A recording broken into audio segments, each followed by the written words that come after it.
when the DM has to reward you even though you've been terrible players. A frozen squid and a sad letter.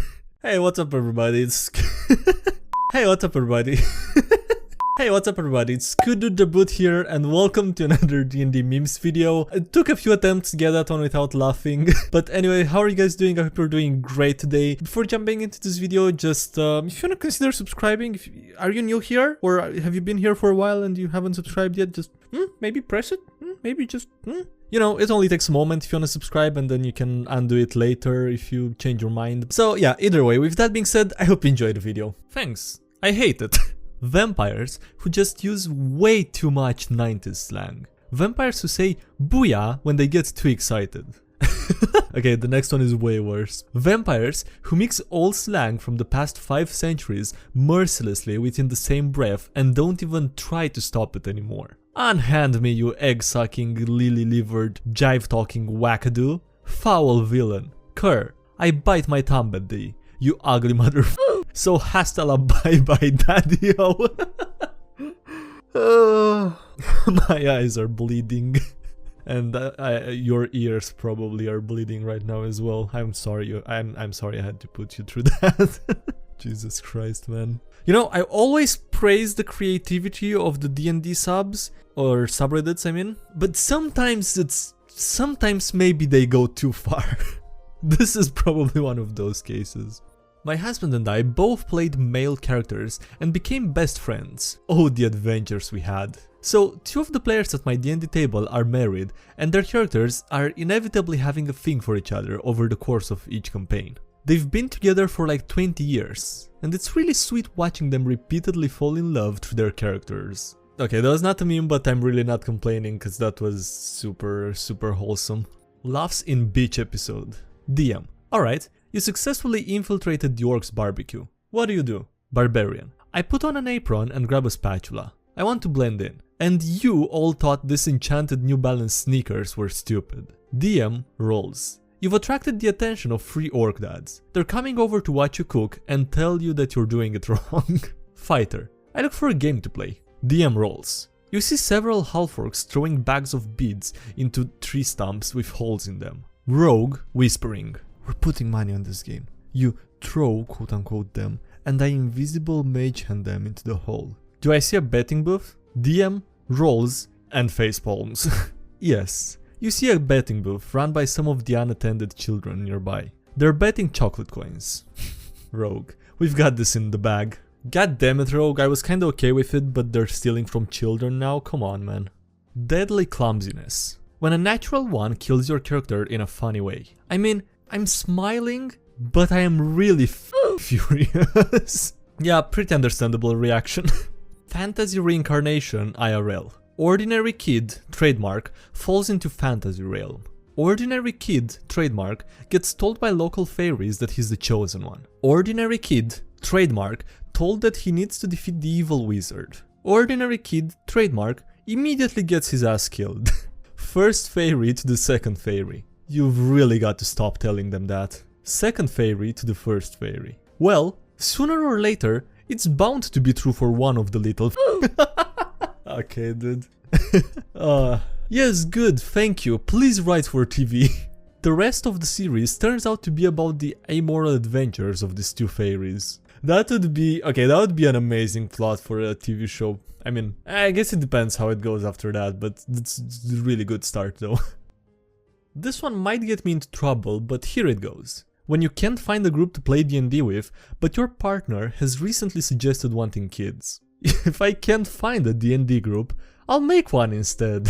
It's just gonna take a few good years until you'll be able to play with them, but you know, it's a long-term investment, so clank clank clank. 20 AC paladin. I don't need high dex. I have plate armor, fireballs, and stealth checks. Is it weird that I don't feel bad at all for the paladin getting beaten by those while they're laughing? I swear to me, if you keep interrupting, in the beginning, God created the heaven and the earth was without form and void, and darkness was... I have dark vision, says one of the players. Okay, give me a second. Team Mom. A cleric who is the team mom and only heals by kissing you on the forehead and buffs you by licking her thumb and rubbing away some schmutz on your face. Someone's like, you know that's not actually required for your job?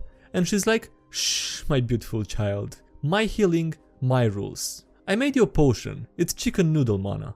Their holy sigil is a macaroni necklace you made in 2nd grade. You didn't know them in 2nd grade. You're not sure how they got that macaroni necklace. You ask them about it and they just slip you a 20 and tell you to get whatever you want at the food court.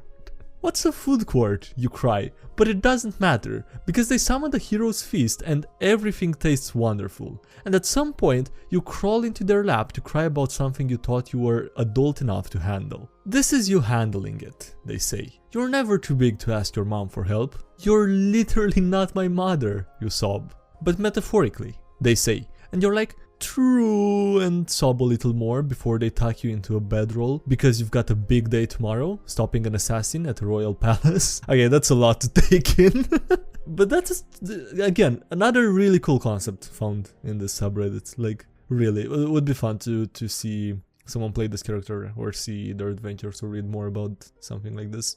And I'll do it again, when the DM has to reward you, even though you've been terrible players. A frozen squid and a sad letter. That's all you get. That's more than you deserve, okay? Just take it and do whatever. Oh boy, was it a fun encounter. Druid. Casting Speak with Plants so you can have a nice chat with a bush. Okay. All the flowers in 30 feet loudly moaning because they're getting pollinated. No, actually, no, I don't have anything to add, it's fine. Session 0 is in 2 weeks. Wish me luck. Me, realizing all my friends want to get into D&D and I have all the perfect traits for a DM. I know what I have to do, but I don't know if I have the strength to do it. On the bright side, you might be able to find some other DM at some point who will be willing to DM for a one shot, and after that he'll DM forever until he manages to pass it on to someone else, you know? So you'll get out of it eventually. D&D is my good place. The low-level wizard after being stabbed by a dagger once. Attention, I have been murdered. That's good. Also, this reminds me how much I enjoyed The Good Place. Kinda want to rewatch it actually. This is very relevant for the video, and I don't know why I'm sharing it, and I don't know why I'm still talking. But I really liked it, and it's been a while. Like, I watched most seasons as they came out, so I could rewatch it because I don't really remember all of it that well anymore. It's probably worth a rewatch. The Pact of the Chain is not for the faint of heart. DM lets me pick a dog as my familiar. I have to keep resummoning them because they try to fetch my fireballs. Okay, dude.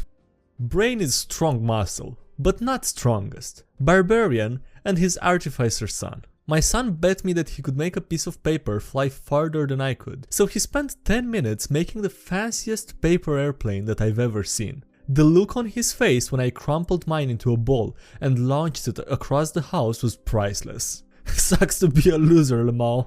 1 + 1 equals... oh damn! When you find the answer to a question that you never wanted to ask. Fair enough. Yeah, fair enough, I can accept that as the origin. Although if you want to be technically accurate, I think the movie came later. It's still my favorite subclass and you can't change my mind. You're excited for the new campaign starting this week. You make a level 1 wild magic sorcerer. You roll a 7 on the search table and TPK the party. You roll a 7 on the search table and TPK the party? You're excited for the new campaign starting next week. Alright. Optimistic. I really like how optimistic he is about it.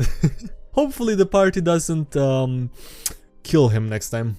It's a work in progress. Rogue. What you doing? Bard. Writing a song about our adventures. Rogue. Sweating. You're going to leave out the illegal stuff, right? Bard. I did. The only issue is that the song is only about 4 lines long. Might have to add some of that illegal stuff in, unfortunately. If cutting off one head doesn't work, then maybe I need to cut off all the heads at once? The Barbarian, when he cuts off one of the 8 heads, but then the Hydra has 9 heads afterwards. 8 minus 1 equals 9? Confused math. Tell us. The person who has been let down by their party. half of the people decided they no longer wanted to play 2 hours beforehand. Oh no, come on. It's from, if you haven't seen this, it's from a sad video of a DM preparing for a really long time, actually, like a few years, I think, and players cancelling out. Are DnDMemes? Where do they live? I just want to talk. On the bright side, I'm pretty sure they now have a bunch of excited and interested players, if they're still interested in like playing online maybe or something. No, you can't roll again. Player. Oh, that's part of my character's backstory. The fact that he never misses. DM. You'll be the first to die. But I like your enthusiasm. Do players actually ever try this, like, legitimately? To try to force something to happen, like, even if they fail a roll, just due to their backstory? Fallen hero. Little known fact, but Robin Williams was into D&D and Warhammer 40k. Specifically, Elder Armies. Cool fact. I want magic powers. Christian moms in the 70s. Don't play Dungeons and Dragons, it's made by Satan and will give you magic powers. Thousands of teenagers. It will? Yeah, it was unfortunate when it turned out that it doesn't, in fact, give you magic powers. Why did I choose this life? What I thought playing a BM Ranger would be. What it actually is. Get out of the bison's mouth, Sokka. Always read the fine print. You told my cousin that this sword would glow when it sensed danger. It does. He was killed by a snake with no warning. Okay, the sword didn't glow. Of course it didn't. What danger does a snake pose to a sword? Okay, dude. Well, I guess it was not a scam after all. But that's not cool. That's bad business. That's just bad business, man. Alright, on that note, we're gonna end this video here. If you've gotten this far, I hope you enjoyed the video. Please leave a like if you did and consider subscribing to the channel to not miss out on them in the future. Also, thank you goes to everyone supporting the channel on Patreon. It's really appreciated, so thanks a lot to everyone supporting the channel there. Links below if you wanna check out that or any social media or join the Discord server or the subreddit and share stories and memes there. And with that being said, thanks again for watching and I'll see you next time. Have a great day, bye!